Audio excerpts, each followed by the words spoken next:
All right, guys, in this video, we're going to replace my cabin air filter. So I picked this up from O'Reilly's. They had it in stock. This is the cabin air filter they said would fit. I'm hoping it does. I haven't gotten in there yet to see the size, but they pulled it up in their computer and said this is the one that would work. To access the cabin air filter, you are going to need a Phillips head screwdriver. You are going to have to take out your glove box.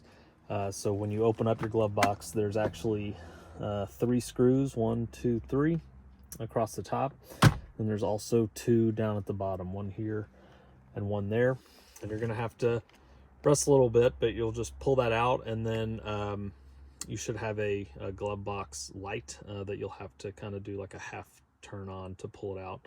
And that way you can set the whole glove box down without it being in your way while you take out the filter. I do have the glove box off, so I did have to pull a little hard at the top here because there's 2 pegs that are fastened in there. And then also I had to pull away this weather stripping a little bit. I didn't have to undo this kick plate here. I was just able to pull this weather stripping away just enough to get this kind of panel covering here. Didn't have to remove the fuse box cover. It's just attached to the side of the glove box, and then it was able to pull down. And then here's that light again. I just had to do a kind of a counterclockwise turn, just like a half turn, to get that light off. And then now you can see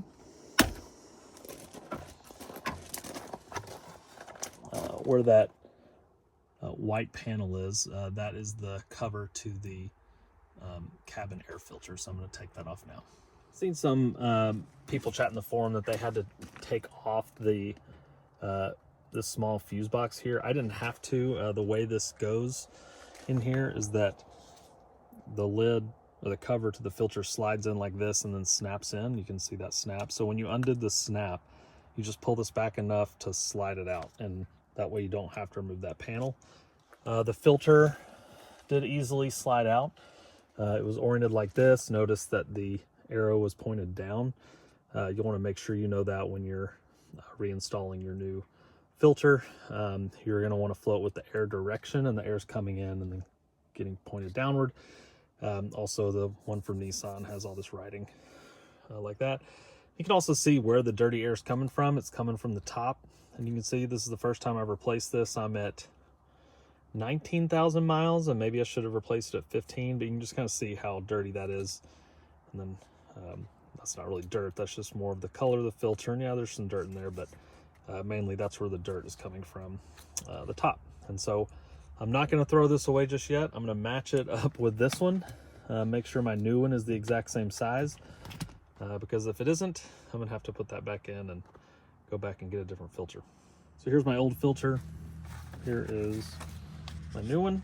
And you can see they are the exact same size, length and width.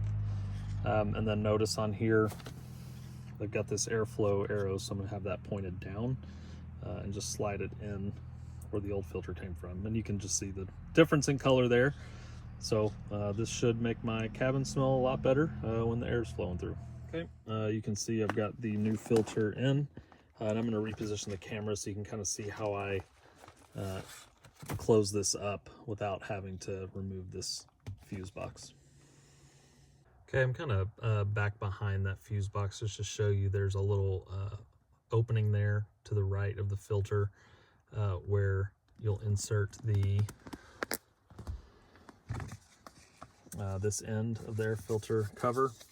So that will go in there. You kind of go in at an angle like so, and then you can close it shut, and that push tab there will go right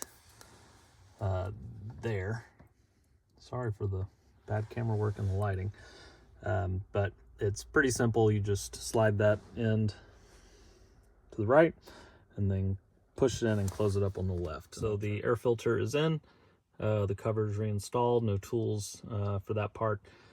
Then I'll just need to put the glove box back in. That'll be 3 screws across the top, 2 screws across the bottom, and reattach that light. We'll be done. Okay, the glove box is installed. Again, there is a little piece, if you look, there's a little black piece of trim that actually tucks behind that kick plate. Again, I didn't remove the kick plate to get this out. You can actually just slide it in from the top or from the side, and that'll get your glove box exactly where it needs to be. Then I screwed in those bolts, and then you can see here the trim just needs to be put back in place, and so you may have to play with that a little bit to get it exactly the way it was. So pretty simple. I know people say it's a pain. It is. For some vehicles, this one isn't so bad. Just the glove box comes out, and then you can access the cabin air filter. If this was helpful for you, please feel free to comment, like, and subscribe. Any little bit helps. Thanks.